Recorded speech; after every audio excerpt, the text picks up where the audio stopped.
Era el verano de 2004. Se suponía que mi familia iría de vacaciones a un pueblo en Maine. Mi padre estaba atrapado en una reunión, así que iba a venir desde Manhattan unos días después que nosotros. Mi mamá quería conducir hasta Maine antes de que llegara mi papá, lo cual me molestó mucho en ese momento, pero no teníamos otra opción. Así que mi hermano, mi hermana y yo subimos al coche y comenzamos el viaje.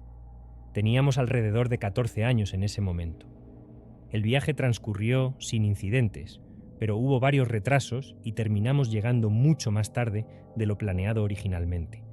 Debido a esto, los dueños de la casa que estábamos alquilando se habían acostado para pasar la noche y no pudimos comunicarnos con ellos para obtener las llaves. Suena como una mala planificación, pero aparentemente eran bastante estrictos con el horario para recoger las llaves.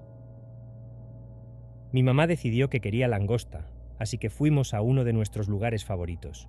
Llamó a mi papá para ver si podía hacernos reservaciones en un hotel en Kennebunkport desde la ciudad de Nueva York. Mientras comíamos y disfrutábamos de la langosta, un chico se acercó y comenzó a charlar con mi mamá. Pensé que era solo un local amigable. Durante esto, mi papá llamó a mi mamá y ella se disculpó para hablar con él. Aparentemente, todos los hoteles estaban reservados para pasar la noche. Imagina, en plena temporada de vacaciones en Kennebunkport. El plan era que condujéramos hasta el pueblo más cercano y encontráramos un lugar donde quedarnos hasta que pudiéramos recoger las llaves de nuestra casa de vacaciones. Aparentemente, el local había estado escuchando la conversación de mi mamá y volvió cuando ella colgó el teléfono. No había nada exteriormente extraño en él. Era un chico de buen aspecto, limpio y sin pretensiones.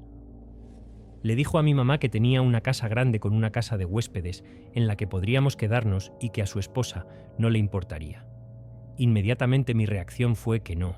De ninguna manera me quedaría en la casa de un tipo al azar en Maine, especialmente en la oscuridad. Sin ofender a nadie de Maine, pero las calles pueden ser bastante espeluznantes.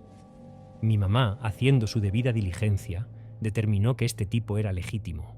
Dijo que trabajaba en finanzas. Mi mamá, que era banquera de inversiones, conversó lo suficiente con él como para determinar que no estaba totalmente inventándoselo. Llamé a mi papá bastante histérica, pero él dijo que estaba exagerando y que necesitaba salir más de la ciudad, que a veces la gente simplemente era amable. Mi hermano, mi hermana y yo subimos al coche y seguimos al tipo hasta su casa. La casa de huéspedes era realmente agradable y estaba completamente amueblada, pero las camas estaban colocadas de manera extraña.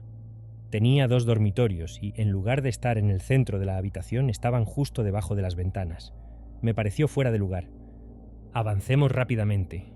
Todos nos estábamos preparando para ir a la cama cuando mi mamá escuchó un golpe en la puerta. Era el tipo que solo quería verificar que estuviéramos instalados. Unos 30 minutos después, regresó para volver a comprobar cómo estábamos. En ese punto, mi mamá le dijo que estábamos bien y que pasaríamos por la casa en la mañana para agradecerle. Avancemos otros 30 o 45 minutos. No podía dormir, me sentía aterrorizado. Escuchamos un susurro extraño, lo cual era raro, porque la casa de huéspedes no estaba cerca de árboles o arbustos que pudieran causar tal ruido. En ese punto, vi a mi mamá completamente despierta, mirando hacia la ventana como señalando con los ojos. Ninguna de las ventanas tenía cortinas. El tipo dijo que era porque su esposa estaba en proceso de redecorar. Cuando miré hacia arriba, había una figura masculina de pie.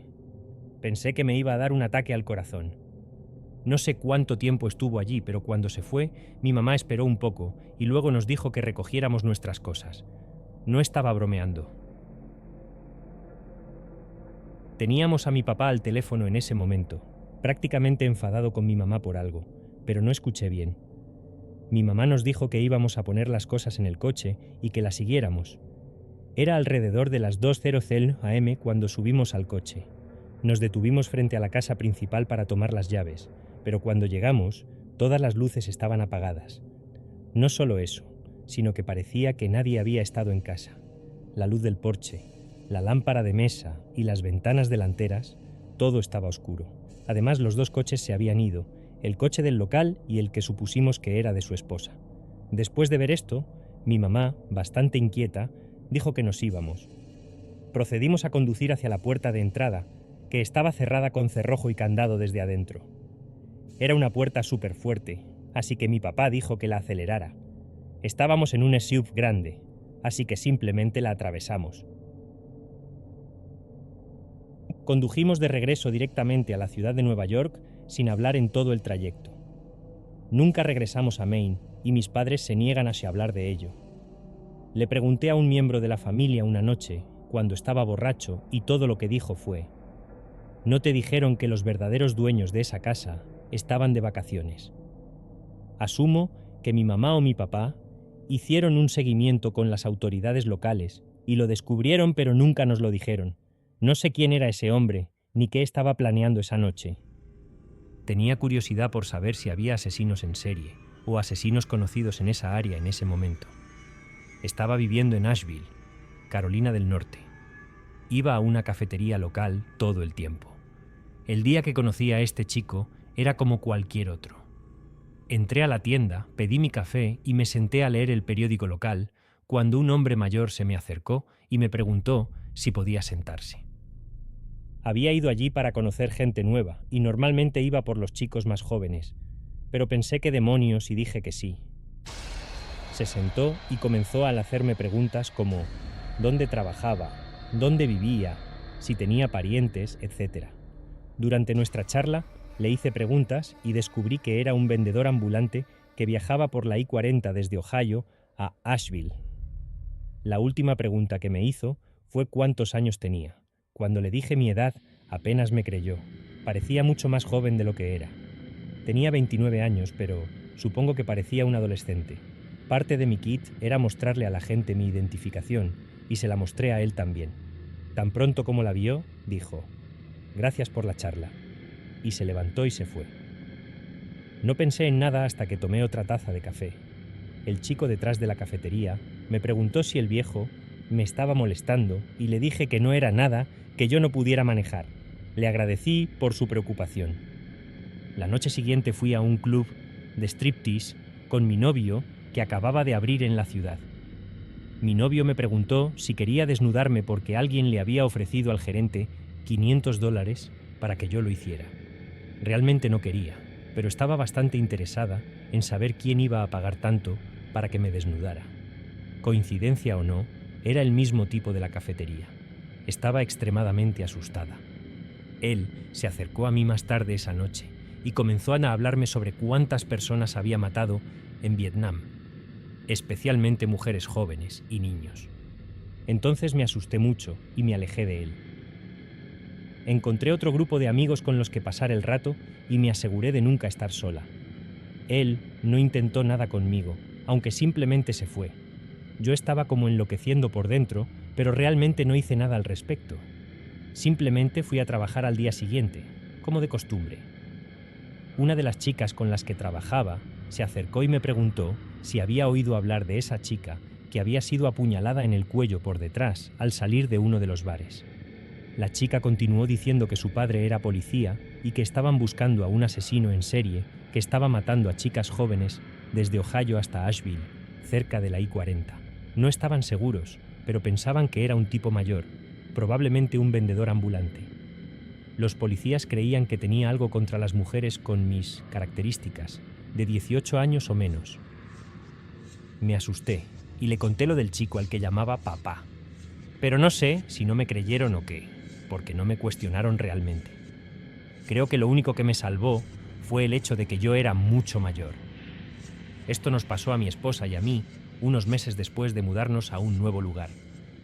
Esto ocurrió en noviembre de 2018 y en realidad no se resolvió por completo hasta hace poco.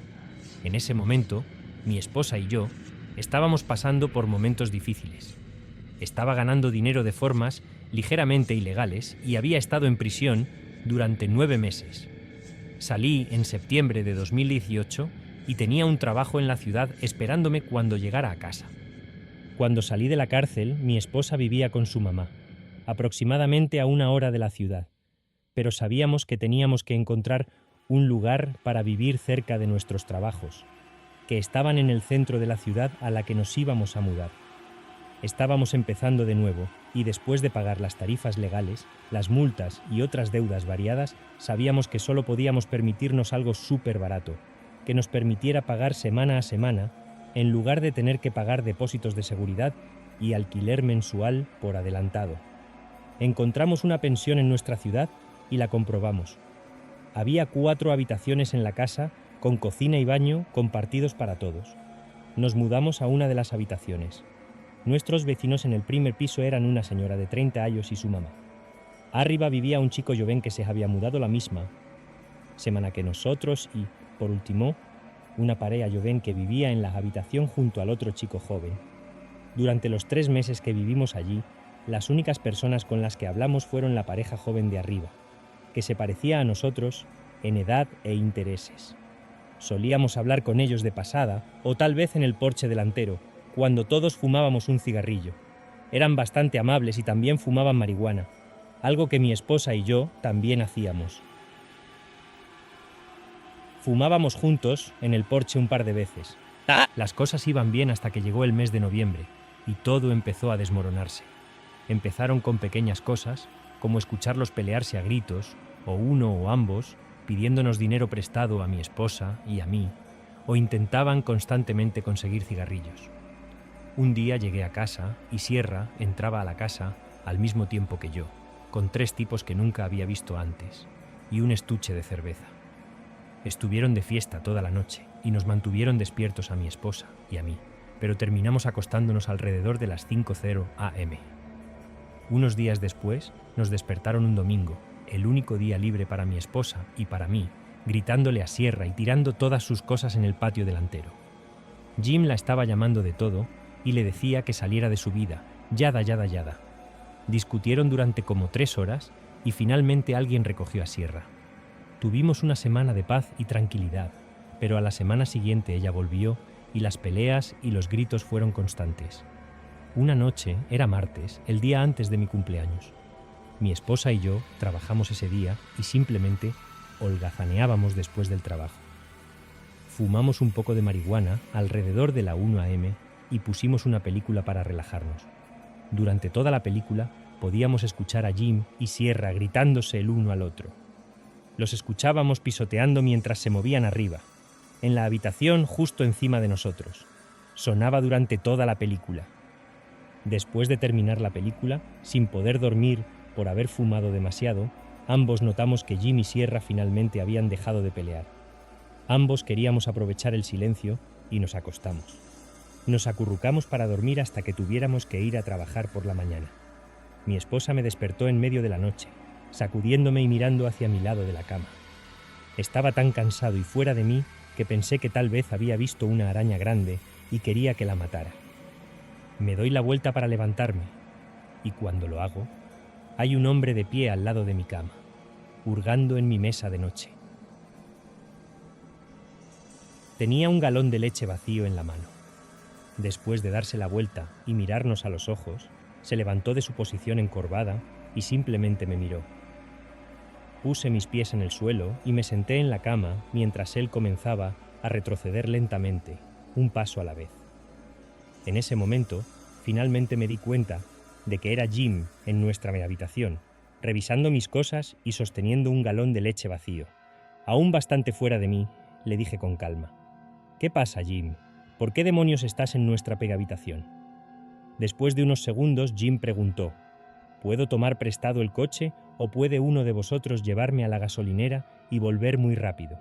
Gracias a Dios por mi esposa, que finalmente estaba completamente despierta, a diferencia de mí, y dijo: «¿Qué? ¿Irrumpes en nuestra habitación y pides nuestro coche? No.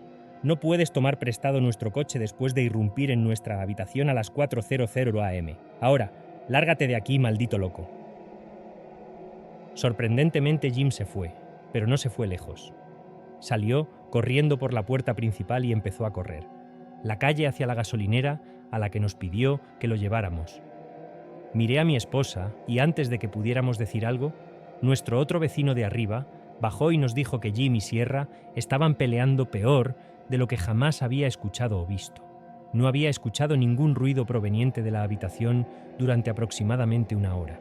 Mi esposa que se sentía protectora con Sierra, ya que había tenido que soportar abusos similares en el pasado. Nos dijo a mí y a nuestro vecino que subiéramos las escaleras y la controláramos. Subimos las escaleras y la puerta de la habitación de Jim y Sierra estaba cerrada, pero no bloqueada.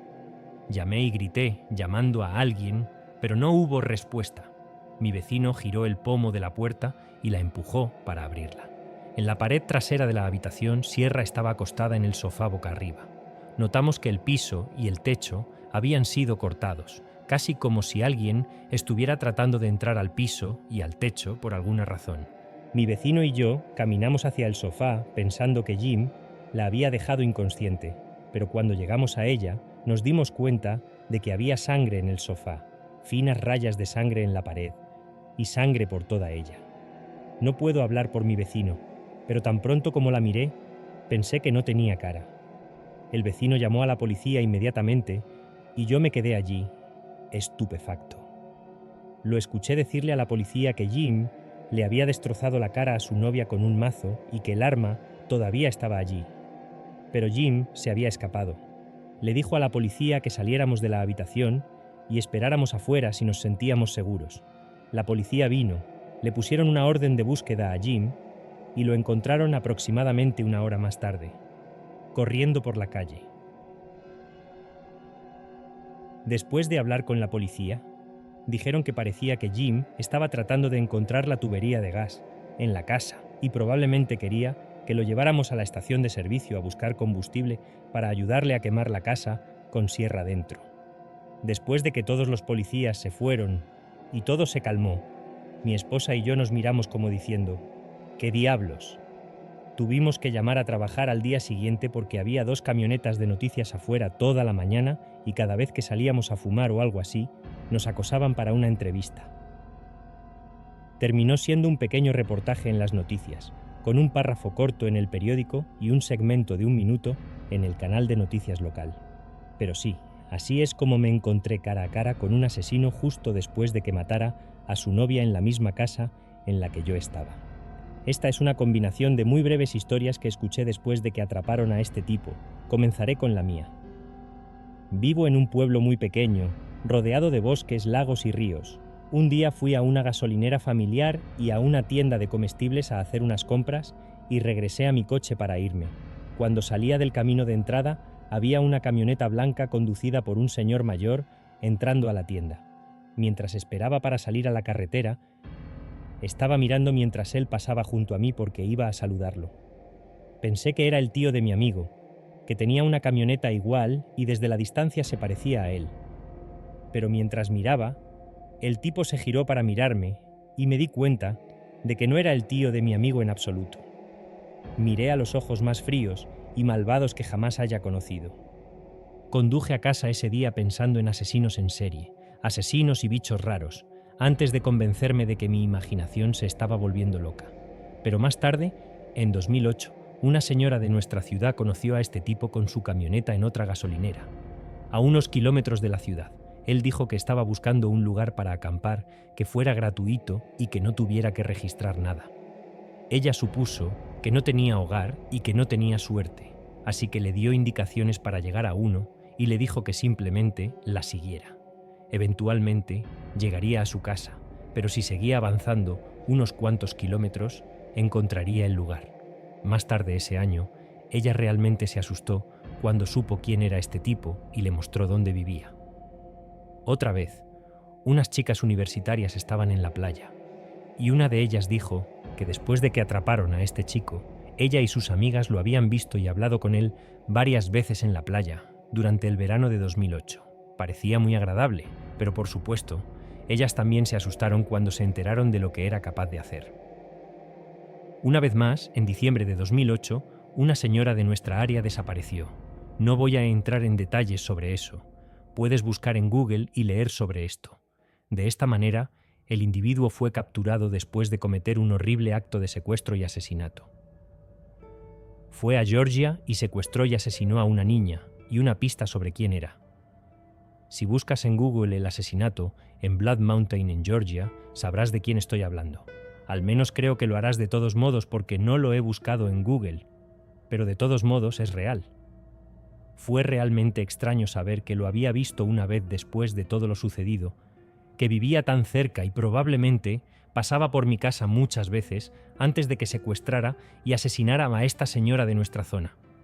Este encuentro ocurrió en el verano de 2006, cuando yo tenía 20 años. No saqué mi licencia de conducir hasta enero de ese año, y conducir me abrió tantas puertas. Tomé muchos viajes por carretera en solitario a las casas de mis amigos. También parezco bastante joven para mi edad, y a menudo me confundían con un estudiante de secundaria de unos 20 años. Conducía solo en la I-78 en un día cualquiera de julio, de camino a visitar a mi amigo en el sur de Pensilvania durante un fin de semana largo. Sus padres estaban fuera y teníamos la casa para nosotros solos. Estábamos planeando beber, tomar un jacuzzi y ver el planeta Tierra borrachos. Acababa de salir. Tal vez correr por algunos campos de maíz por la noche. Estaba tan emocionado y tuve un gran viaje, escuchando buena música. Fue un hermoso día para conducir. Justo después de cruzar la frontera de Nueva Jersey a Pensilvania, me detuve en una de las primeras paradas de descanso para cargar gasolina y comprar bocadillos para la última parte de mi viaje. He tratado de averiguar qué parada de descanso era esta y no tengo idea, pero era una estación de servicio con un mini mart grande. Enfrente de la estación de servicio estaba la rampa de regreso a I-78 West, y paralela a la rampa de entrada había un camino de tierra que entra en juego más tarde. Me dirigía a la tienda cuando un hombre de entre 30 y 40 años se me acercó.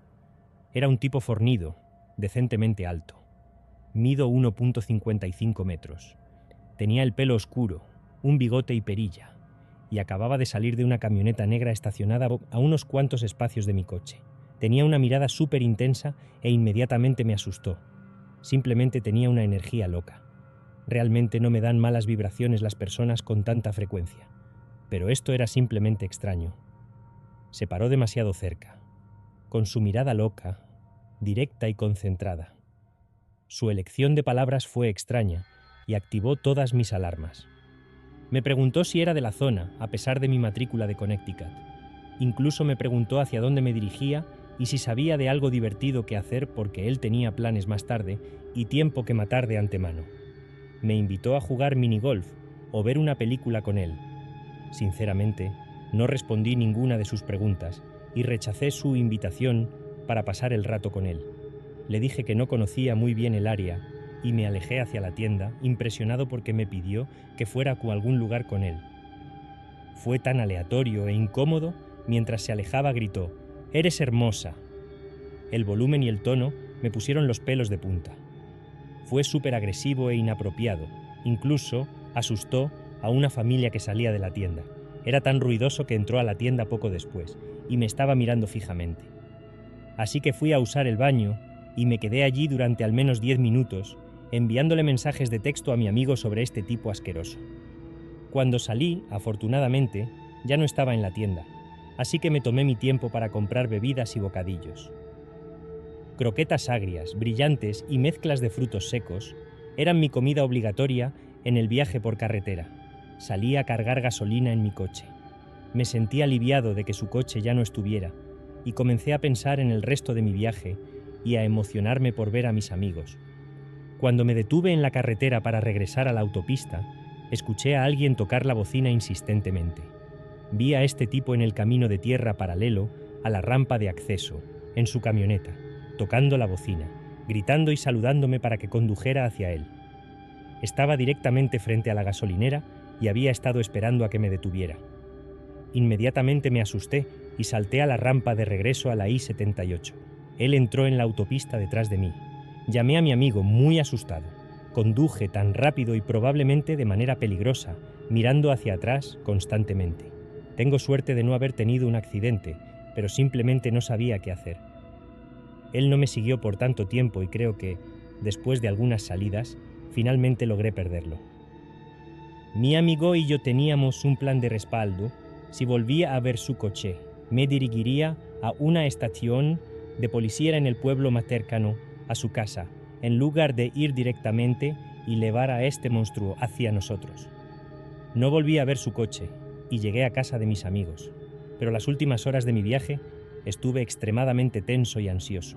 recuerdo revisar mis espejos frecuentemente para ver si había una camioneta negra. Todo terminó bien. Llegué sano y salvo a la casa de mi amigo y pasamos un buen fin de semana.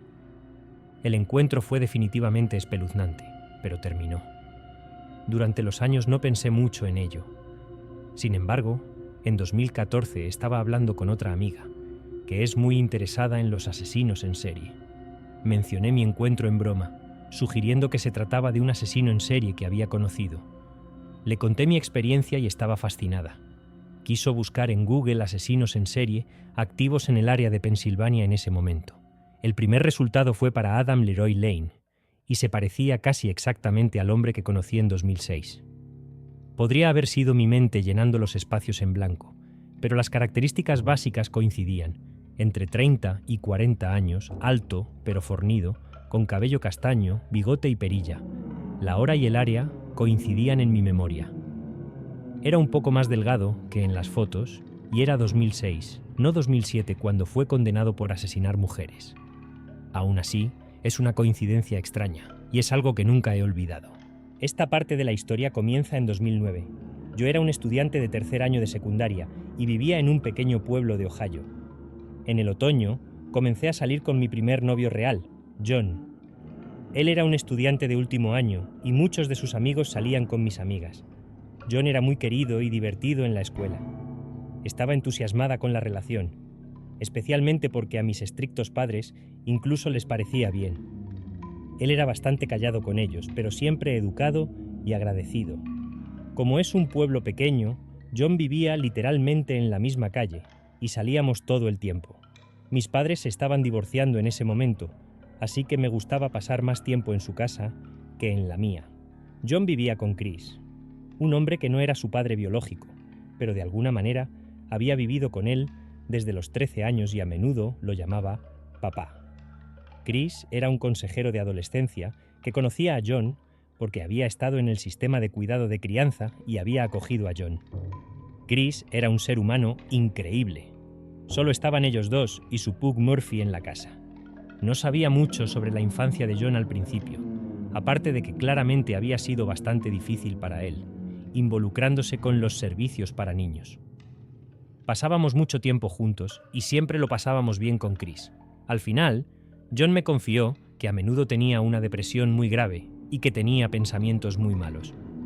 Esto me conmovió e incluso se lo conté a Chris. Continuamos juntos y yo hice todo lo posible para apoyarlo. El próximo año yo estaba en el último año y John se graduó, pero en realidad no estaba haciendo nada.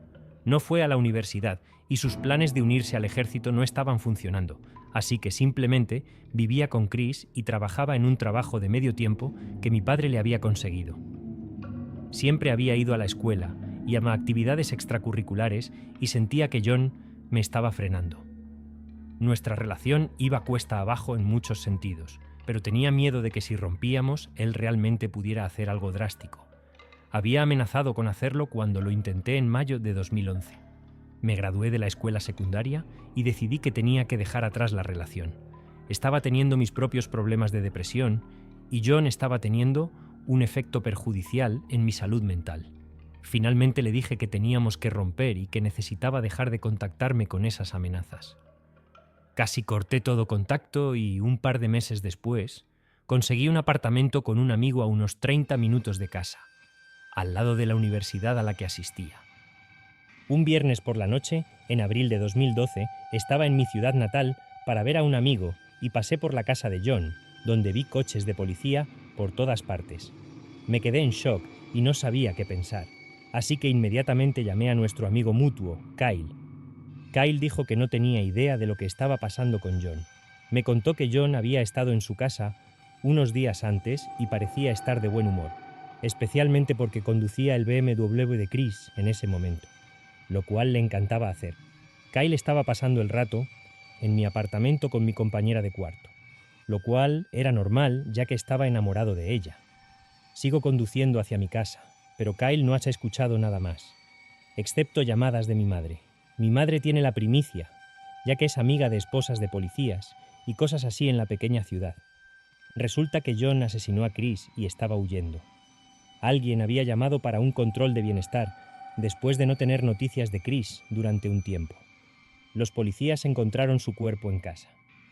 Me quedé sorprendido y un poco asustado, al igual que Kyle y mi compañero de cuarto. Decidimos quedarnos en la casa de los padres de mi compañero de cuarto para pasar la noche. Por la mañana, afortunadamente, la policía había encontrado a John y lo había arrestado. Había tomado el BMW de Chris, por lo que fue fácilmente detectado en un motel deteriorado a unas 15 millas de su casa y a unas 12 millas de nuestro apartamento. Cuando se conocieron los detalles, todo fue aún más aterrador. Fue un homicidio brutal y ocurrió días antes de que se encontrara el cuerpo, lo que significa que John simplemente estuvo pasando el rato en la casa de Kyle entre cometer este acto y ser arrestado. Estaba jugando videojuegos con indiferencia, contándole chistes a la hermana pequeña de Kyle y actuando como si todo estuviera bien, mientras tenía el cuerpo de Chris metido en el congelador de su casa. Es una locura pensar en cómo alguien podría ser un psicópata. Realmente no hubo explicación. John intentó inicialmente declararse loco, pero finalmente lo consideraron competente y luego se declaró culpable. Lo condenaron a 30 años a cadena perpetua. Obviamente, he contado esta historia desde mi perspectiva, pero la persona que realmente importa en esto es, por supuesto, la víctima Chris.